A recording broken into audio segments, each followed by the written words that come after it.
korupsi, proyek Komisi Pemberantasan Korupsi terjeratnya mulai aparatur mengusut sipil ASN Masa Komisi Pemberantasan Korupsi atau KPK menahan 3 tersangka baru dalam kasus. Reformasi birokrasi di Indonesia seringkali dipresentasikan sebagai bentuk dari keberhasilan, indeks kepuasan yang tinggi, laporan kinerja yang dinilai rapi, dan juga pelayanan publik yang dinilai membaik.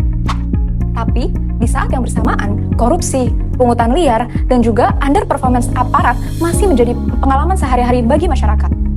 Jadi, sebenarnya reformasi birokrasi itu benar-benar bekerja atau hanya retorika belaka? Beberapa cuplikan udah kita tonton nih tadi ya, dan ini memperlihatkan kalau Indonesia ini masih jauh banget dari kata tersebut. Alias banyak banget nih patologinya.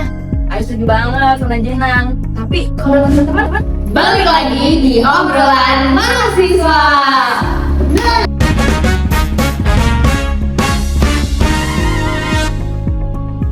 Tapi nih ya Nan, kita perlu tahu dulu patologi birokrasi itu ketika birokrasi itu lagi sakit dan gak berjalan efisien.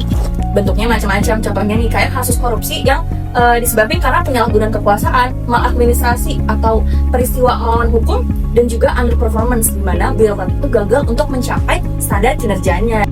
Ya contohnya nih ya, kalau misalnya kita ngomongin contoh nih, kan tadi kalau korupsi ngomong nih kalau misalnya ya nggak cuma tentang duit gitu ya, penyalahgunaan kekuasaan itu juga masuk korupsi.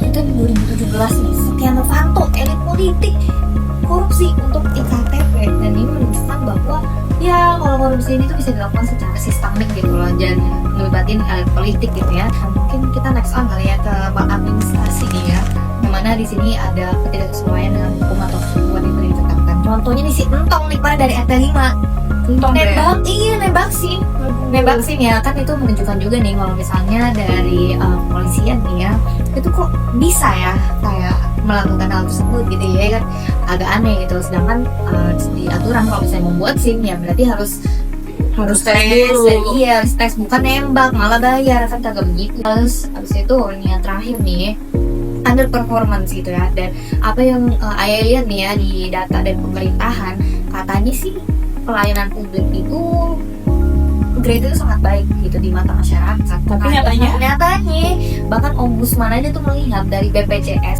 itu, ombudsman melihat gitu loh, kalau misalnya di sini tuh ada celah untuk melakukan apa, diskriminasi, pengabaian kewajiban, penyelewengan hukum gitu ya. Dan juga emang banyak banget nih masukan gitu ya atau protes dari warga terkait BPJS karena banyak diskriminasi.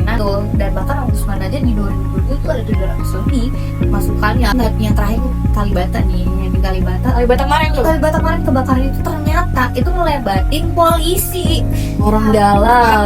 Padahal polisi harusnya mengayomi, melindungi, lah kok malah jadi pelaku kayak gitu.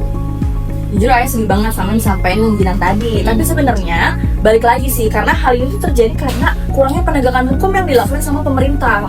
Partisipasi masyarakat aja tuh kurang banget ya. Dia tuh pemerintah tuh naruh gerai buat mereka mau dapetin keuntungan. Jadi ya semu gitu ya partisipasinya, dan mungkin kayak di muslimah gitu ya buat KPD atau APBD gitu ya, sebenarnya emang diatur gitu. Misalnya salah satunya tuh dari muslimah gitu ya, dengan masyarakat. Cuman ya ujung-ujungnya ya itu cuma yang formalitas aja, kan diskresinya ya bagi mereka yang punya kuasa gitu loh ibaratnya gitu. Bener, jadi sebenarnya nggak ada konsep good governance yang benar-benar nyata, karena partisipasi kita baik lagi tuh semu. Nah ini tuh udah dari warisan kerajaan Nusantara gitu ya teman-teman. Nah udah ya, sekian dari Ayah Vika dan Ayah Jinan, dan sampai jumpa di obrolan mahasiswa. Seru banget ya pembahasan singkat dari obrolan mahasiswa tadi. Keadaan di Indonesia mengenai penerapan good governance-nya itu masih sangat mengkhawatirkan nih. Mulai dari transparansi, partisipasi, dan juga lemahnya penegakan hukum dalam proses penyelenggaraan pemerintahan. Minimnya keterlibatan publik dalam proses perumusan, pengawasan, dan juga evaluasi kebijakan dapat membuat gray area yang dapat disalahgunakan oleh pemangku kepentingan melalui diskresinya.